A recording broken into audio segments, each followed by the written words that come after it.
Hi friends, బాగున్నారా? మేమైతే బాగున్నాం. అందరూ బాగుండాలి, అందులో మేము ఉండాలి.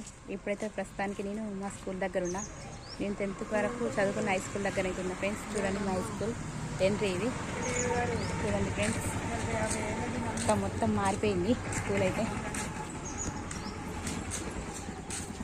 చూడండి గ్రౌండ్ మొత్తం క్లాసెస్ అక్కడ మేము చదువుకున్నప్పుడే తింటలేదు ఫ్రెండ్స్. అక్కడ పిల్లలకు ఆడుకునే మొత్తం కిడ్స్కి సంబంధించి ఉన్నాయి. ఇక్కడ ఒకటి బోర్డు అయితే పెట్టారు, ఎంట్రీ బోర్డు. అక్కడ క్లోజ్ చేసారు అన్నట్టు. మా పిల్లల్ని అయితే తీసుకొచ్చిన ఫ్రెండ్స్. నా చిన్ననాటి స్కూల్ పెడతాను. ఇదైతే మన ఊరు, మన బడి ఎల్లారెడ్డిపేట్. మనైతే ఎల్లారెడ్డిపేట్ ఫ్రెండ్స్. చూడండి మా స్కూల్ అయితే మొత్తం మారిపోయింది. చాలా సంతోషంగా ఉంది స్కూల్ని చూస్తానైతే. నా చిన్ననాటి జ్ఞాపకాలన్నీ గుర్తుకొస్తున్నాయి ఫ్రెండ్స్. మొత్తం స్కూల్ అయితే